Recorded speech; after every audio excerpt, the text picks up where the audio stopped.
ಕೆಂಡ ಸಂಪಿಗೆ ನಮ್ಮ ಕೆಂಡ ಸಂಪಿಗೆ.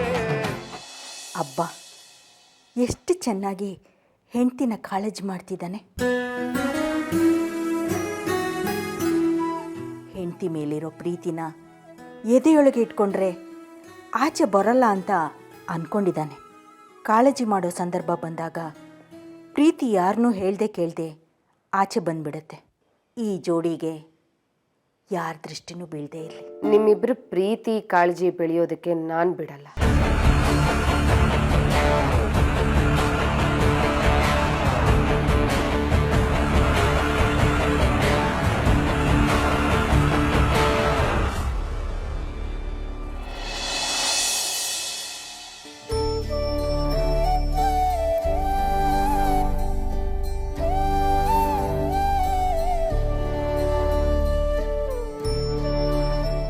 ನಾನೇನು ದೊಡ್ಡ ಮಹಾರಾಣಿನ ಕೂತ್ ಕಡೆನೆ ಊಟ ತಿಂಡಿ ಕಾಫಿ ಎಲ್ಲ ತಂದ್ಕೊಡಿ ಅಂತ ಕೇಳೋದಕ್ಕೆ.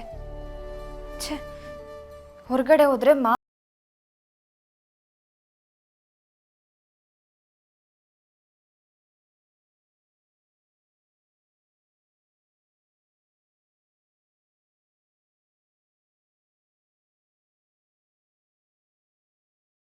ಚೆನ್ನಾಗಾಯ್ತು.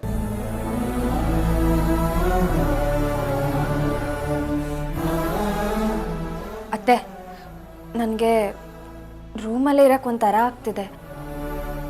ಊಟ ತಿಂಡಿ ಎಲ್ಲ ಇಲ್ಲಿಗೆ ತಂದ್ಕೊಡ್ಬೇಕು ಅಂತ ಮಾವ ಹೇಳಿದ್ದಾರೆ. ಒಂದೇ ಒಂದ್ಸಲ ಇದೆಲ್ಲ ಬೇಡ ಅಂತ ನಿಮ್ಮ ಮಾವನ ಹತ್ರ ಮಾತಾಡಿ ಅತ್ತೆ. ನಿನ್ನ ಮಾವನ ಹತ್ರ ನಾನು ಹೇಳೋದಾ? ಹ್ಞೂ ಅತ್ತೆ.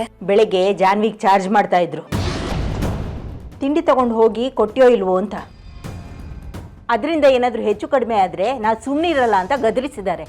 ಅದಕ್ಕೆ ಅವಳು ಕಿಟಕಿಟ ಅಂದ್ಕೊಂಡು ಅಡುಗೆ ಮನೆಗೆ ಹೋಗಿದ್ದಾಳೆ. ಅಮ್ಮ, ಓ ಬಂದ್ಲು ನೋಡು.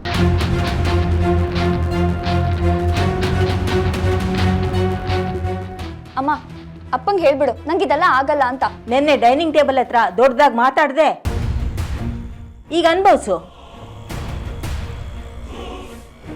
ನಿನ್ನಪ್ಪ ಹೇಳಿದ ಮೇಲೆ ಮುಗೀತು, ಮಾಡಲೇಬೇಕು. ಮಗಳಿಗೆ ಅವಮಾನ ಮಾಡೋದು ಅಂದ್ರೆ ನಿನ್ಗೊಂಥರ ಖುಷಿ ಅಲ್ವಾ? ಮಗಳು ಇನ್ನೊಬ್ರಿಗೆ ಅವಮಾನ ಮಾಡಿದಾಗ ಎಷ್ಟು ಬೇಜಾರಾಗುತ್ತೆ ಗೊತ್ತಾ? ಇಲ್ಲಿ ನಾವು ಏನು ಬಿತ್ತೀವೋ ಅದೇ ನಮಗೆ ಫಲ ಸಿಗುತ್ತಮ್ಮ. ನಾನು ಉಪದೇಶ ಕೊಡು ಅಂತ ಹೇಳಿಲ್ಲ ನಿನಗೆ. ತಾಯಿಯಾಗಿ ಒಂದೆರಡು ಮಾತುಗಳನ್ನ ಹೇಳಬೇಕು, ಅದನ್ನ ಕೇಳಿಸ್ಕೊ. ಜಾನು, ಪರಿಸ್ಥಿತಿನ ಬದಲಾಯಿಸ್ಕೊಂಡು ಬದುಕೋದನ್ನ ನೋಡ್ಬೇಕಮ್ಮ. ಬಾಳ್ಬೇಕು ಅಂದ್ರೆ ಬದಲಾವಣೆ ಬೇಕೇ ಬೇಕು. ನಾವು ಜೀವನ ಮತ್ತೆ ಸಾವುಗಳ ಮಧ್ಯೆ ನಿಂತಿದ್ದೀವಮ್ಮ. ಬದಲಾದ್ರೆ ಬದುಕಿನ ದಾರಿ ಸುಖವಾಗಿ ಕಾಣುತ್ತೆ. ದ್ವೇಷ, ಅಸೂಯೆ, ಮತ್ಸರದಲ್ಲಿ ಬದುಕಿದ್ರೆ ಮುಳ್ಳಿನ ಹಾದಿ ಆಗುತ್ತೆ. ನೀನು ಉಪದೇಶನ ಕೇಳೋದಕ್ಕೆ ಚೆನ್ನಾಗಿದೆ. ಉಳಿದಾಳಲ್ಲ ಫ್ರೀಯಾಗಿ, ಇವಳಿಗೆ ಹೇಳ್ಕೊಂಡು ಕುತ್ಕೋ, ಕೇಳಿಸ್ಕೋತಾಳೆ. ಹೋಗ್ಲಿ ಬಿಡು, ಅವಳು ಬದಲಾಗಲ್ಲ. ನನ್ನ ಮಗ ಬದಲಾದ್ನಲ್ಲ, ಅಷ್ಟು ಸಾಕು ನನಗೆ. ಅತ್ತೆ, ಯಾರ ಬಗ್ಗೆ ಹೇಳ್ತಿದ್ದೀರಾ ನೀವು? ಇನ್ಯಾರು? ನಿನ್ನ ಗಂಡನ ಬಗ್ಗೆ. ತೀರ್ಥ ನಿನ್ನ ಮೇಲೆ ತೋರಿಸ್ತಾ ಇರೋ ಪ್ರೀತಿ ಕಾಳಜಿ ನೋಡ್ತಾ ಇದ್ರೆ ತುಂಬ ಖುಷಿ ಆಗುತ್ತೆ. ನಿನ್ನನ್ನು ಡೈನಿಂಗ್ ಟೇಬಲ್ ಹತ್ರ ಡಿಫೆನ್ಸ್ ಮಾಡಿದ ರೀತಿ ಇದೆಯಲ್ಲ, ತುಂಬ ಚೆನ್ನಾಗಿತ್ತು. ಅಪ್ಪನ ಮಾತನ್ನೇ ವಿರೋಧಿಸಿದ. ಈ ವಿರೋಧದಲ್ಲಿ ನಾನು ಕಂಡಿರೋದೇನು ಗೊತ್ತಾ? ಅವನು ನಿನ್ನ ಮೇಲೆ ಇಟ್ಟಿರೋ ಪ್ರೀತಿ. ಅವನು ನಿನ್ನನ್ನು ತೋಳಲ್ಲಿ ಎತ್ಕೊಂಡು ಬಂದಾಗ ನಂಗೆ ತುಂಬ ಖುಷಿ ಆಯಿತು. ಹಾಲು ಕುಡಿದಷ್ಟು ಸಂತೋಷ ಆಯಿತು ಗೊತ್ತಾ? ನಿಮಗೆ ಇನ್ನೊಂದು ಸತ್ಯ ಹೇಳ. ತೀರ್ಥ ನೆನ್ನೆ ರಾತ್ರಿ ಪೂರ್ತಿ ನಿದ್ದೆ ಮಾಡಿಲ್ಲ. ಯಾಕತ್ತೆ? ಹೆಂಡತಿ ಸೇವೆ ಮಾಡೋಕ್ಕಮ್ಮ, ಹೆಂಡತಿನ ಕಾಳಜಿ ಮಾಡಕ್ಕಮ್ಮ. ನಿನ್ನೆ ಏನಾಯ್ತು ಗೊತ್ತಾ?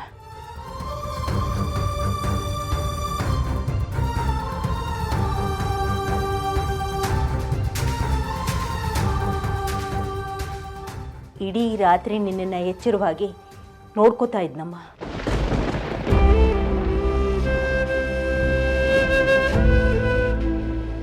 ಅತ್ತೆ, ಸಾಹೇಬ್ರು ಇಷ್ಟೊಂದೆಲ್ಲ ಮಾಡಿದ್ರ? ನನಗೇನು ನೆನಪಿಲ್ಲ ಅತ್ತೆ. ಮಾತ್ರೆ ನುಂಗಿದ ತಕ್ಷಣ ಹಾಗೆ ನಿದ್ದೆ ಮಾಡಿಬಿಟ್ಟಿದ್ದೀನಿ. ನನಗಿದು ಯಾವುದೂ ನೆನಪಿಲ್ಲ. ಈ ಪ್ರೀತಿ ನಿನಗೆ ಯಾವಾಗಲೂ ಸಿಗಬೇಕಾಗಿತ್ತು. ತಡವಾಗಾದರೂ ಸಿಕ್ಕಿದ್ಯಲ್ಲ, ಅದೇ ಖುಷಿ ನನಗೆ.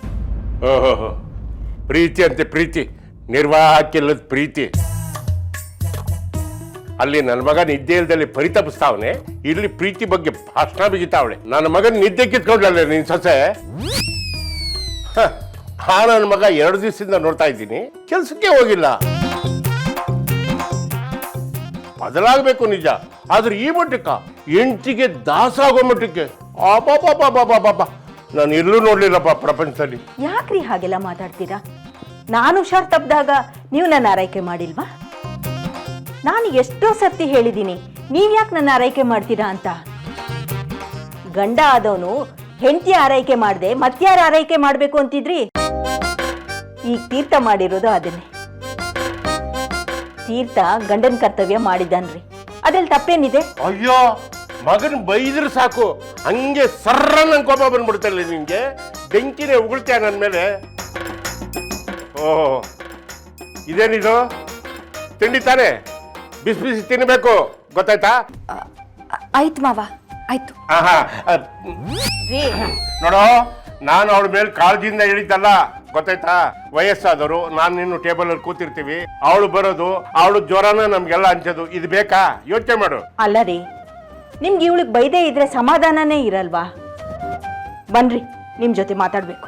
ಏನ್ ಮಾತಾಡ್ಬೇಕೆ? ಬನ್ನಿ ಇಲ್ಲಿ. ಎಲ್ಲಿಗೆ ಹೇಳ್ಕೊಡಂತ ಇದ್ಯಾ? ಬನ್ನಿ ಬನ್ನಿ. ಅಯ್ಯ ನಿನ್ನ,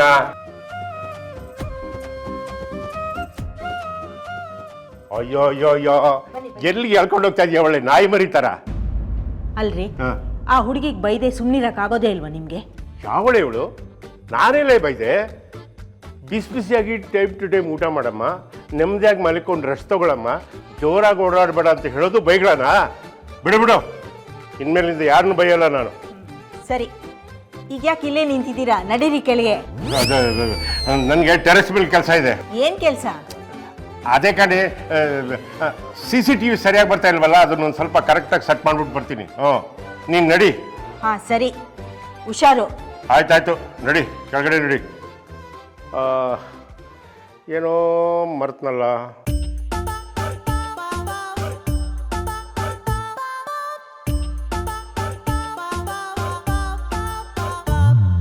ಬಾಬಾ ಕೂತ್ಕೋ, ನಿಧಾನ ಕೂತ್ಕೋ, ನಿಧಾನ ಕೂತ್ಕೋ.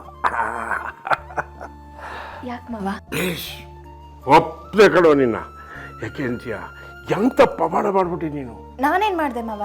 ಏನ್ ಮಾಡ್ದ? ರಾಜಕಾರಣಿ ನಮ್ಮ ಮನೇಲಿ ಉಳಿಸ್ಬಿಟ್ಟಲ್ಲಪ್ಪ. 10 ವರ್ಷದಿಂದ ಜನಸಂಪರ್ಕ ಇಲ್ದಲೆ ಅವನು ಇದ್ದಿದ್ದೇ ಇಲ್ಲ ಕಣಮ್ಮ. ಹಬ್ಬ ಹರಿದಿನ ಬಂದ್ರು ಬಲವಂತವಾಗಿ ಫೋನ್ ಮಾಡಿ ಊಟಕ್ಕೆ ಬಾರೋ ಅಂತ ಕರೆಸಿ ಊಟ ಮಾಡಿ ಕಳಿಸ್ಬೇಕಾಗಿತ್ತು. ಅಂಥ ರಾಜಕಾರಣಿನ ಮನೇಲಿ ಹಿಡಿದು ಕಟ್ಟಾಕ್ಬಿಟ್ಟಲ್ಲ ನೀನು. ಆಚೆ ಹೋಗುಂತ ತಳಿದ್ರು ಹೋಗಲ್ಲ.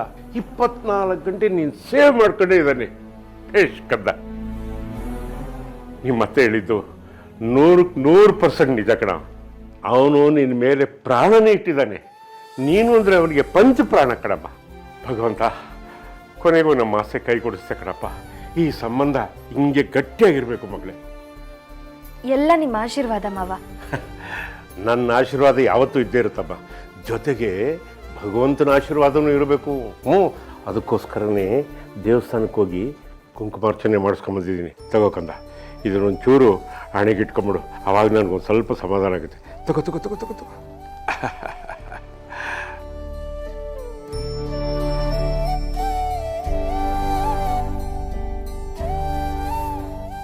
ಕಂದ, ನೀನು ಹಿಂಗೆ ಮಲಗಿರೋದನ್ನು ನಾನು ನೋಡೋಕ್ಕಾಗೋದೇ ಇಲ್ಲ ಕಂದ. ನನ್ನ ಕರುಳು ಕಿತ್ತು ಬಂದಂಗಾಗುತ್ತೆ. ನೀನು ಯಾವತ್ತೂ ನನ್ನ ಮನೆಯೊಳಗೆ ಪುಟ ಪುಟ ಪುಟ ಪುಟ ಪುಟ ಅಂತ ಓಡಾಡ್ತಿರ್ಬೇಕು. ನಾನು ಅದನ್ನು ಕಣ್ತುಂಬ ನೋಡ್ತಾ ಇರಬೇಕು. ಸರದಕ್ಕೆ ಯಾರಿಗೂ ಗೊತ್ತಾಗದಿದ್ದಾಗ ಆವಾಗ ಬಂದು ನಿನ್ನ ಹತ್ರ ಮಾತಾಡ್ತಾ ಇರಬೇಕು. ಆವಾಗಲೇ ಸಮಾಧಾನ ನನಗೆ. ನೀನು ಯಾವಾಗಲೂ ಮನಗಿದ್ರೆ ನನಗೇನೋ ಕಳ್ಕೊಂಡಂಗೆ ಆಗುತ್ತೆ ಕಣಪ್ಪ, ಏನೋ ಕಳ್ಕೊಂಡಂಗೆ ಆಗುತ್ತೆ. ನಾನು ಈ ಮನೆ ಸೊಸೆ ಆಗೋದಕ್ಕೆ ಅದೆಷ್ಟು ಪುಣ್ಯ ಮಾಡಿದ್ದೀನೋ. ನೀವೆಲ್ಲರೂ ಎಷ್ಟು ಕಾಳಜಿ ಮಾಡ್ತೀರ ಮಾವ ನನ್ನ. ಅಯ್ಯೋ ನನ್ನ ಕಂದ, ನೀನು ಈ ಮನೆಗೋಸ್ಕರ ಸಾವ್ಕೊಂಡಿರೋದೇನು ಕಮ್ಮಿ ಇದೆಯೇನಮ್ಮ? ನಿನ್ನ ಸಮಕ್ಕೆ ಬರಕ್ಕೆ ಯಾರ ಕೈ ಇದ್ದರೂ ಸಾಧ್ಯ ಇಲ್ಲ. ನಮ್ಮೆಲ್ರಿಗೂ ಹೋಲಿಸಿದ್ರೆ ನೀನು ಭಾಳ ಎತ್ತರದಲ್ಲಿ ಬರ್ತೀಯ. ಸರಿ ಸರಿ, ನೀನು ಮಲ್ಕೋ. ನಿಮ್ಮ ಮತ್ತೆ ಬಂದರೆ ಕಷ್ಟ ಆಗ್ಬಿಡುತ್ತೆ. ಮಾವ ಸಾಹೇಬ್ರಲ್ಲಿ ಕಾಣ್ತಾನೆ ಇಲ್ಲ. ನನ್ನ ಮಗನ ನಿನ್ನ ಸೇವೆ ಮಾಡಿ ಮಾಡಿ ಸಾಕಾಗಿ ಸೋಫಾ ಮೇಲೆ ಮನಿಕೊಂಡು ಗೊರಕೆ ಹೊಡಿತಾ ಇದ್ದಾನೆ. ಅಯ್ಯೋ ಹೌದಾ? ಎಷ್ಟು ಕಾಳಜಿ ನೋಡು, ಎಷ್ಟು ಬೇಗ ಹೌದಾ ಅಂತ್ಯ. ನೀವಿಬ್ರು ಇದ್ದೀರಲ್ಲ, ಒಬ್ರಿಗಿನ್ನ ಒಬ್ರು, ಒಂದು ಅರಗಿಣಿ ಒಂದು ಮರಗಿಣಿ. ಹೋಗೋ, ನೀನೇ ಬರ್ಸು. ನಾನು ಮುಂದೆ ಹೋಗಿರ್ತೀನಿ.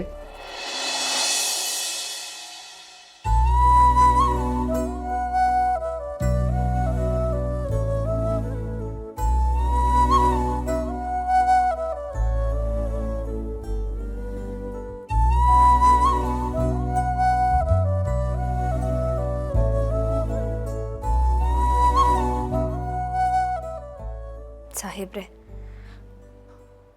ನೀವು ಹಳಸಿನ ಹಣ್ಣಿನ ಥರ. ನೋಡೋದಕ್ಕೆ ಮೇಲಿಂದ ಒರಟು ಅನ್ಸಿದ್ರು ಮನಸ್ಸು ಹಣ್ಣಿನಷ್ಟೇ ಮೃದು. ಅಲ್ಲ ಸಾಹೇಬ್ರೆ, ನೀವು ನನಗೋಸ್ಕರ, ನನಗೆ ಆರೈಕೆ ಮಾಡೋದಕ್ಕೋಸ್ಕರ ರಾತ್ರಿ ಎಲ್ಲ ಎಚ್ಚರ ಆಗಿದ್ರಾ?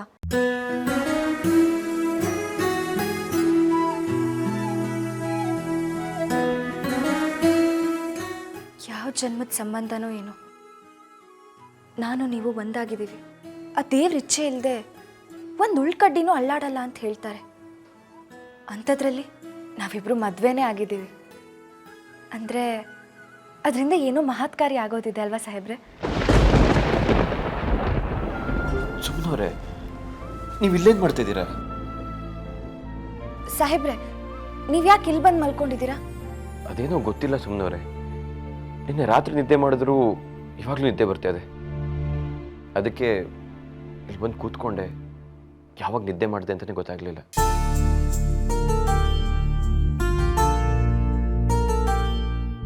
ಸುಮ್ಮನೆ ನನ್ನಿಂದ ನಿಮಗೆ ತೊಂದರೆ ಅಲ್ವಾ? ಯಾರು ಹಾಗೆ ಹೇಳಿದ್ರು ಸುಮ್ಮನವ್ರೆ? ಅದೆಲ್ಲ ಇರಲಿ, ನೀವು ರೆಸ್ಟ್ ಮಾಡೋದು ಬಿಟ್ಟು ಇಲ್ಲೇನು ಮಾಡ್ತಾ ಇದ್ದೀರಾ? ಜ್ವರ ಹೋಯ್ತಾ? ಹಾಂ ಸಾಹೇಬ್ರೆ, ಹೋಯ್ತು. Fresh up ಆಗ್ಬಿಟ್ಟಿದ್ದೀರಾ?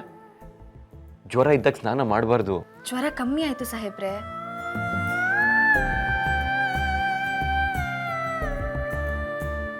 ಕಮ್ಮಿ ಆಗಿದೆ. ನಿನ್ನೆ ರಾತ್ರಿ ಮೈಯೆಲ್ಲ ಸುಡ್ತಾ ಇತ್ತು ಗೊತ್ತಾ?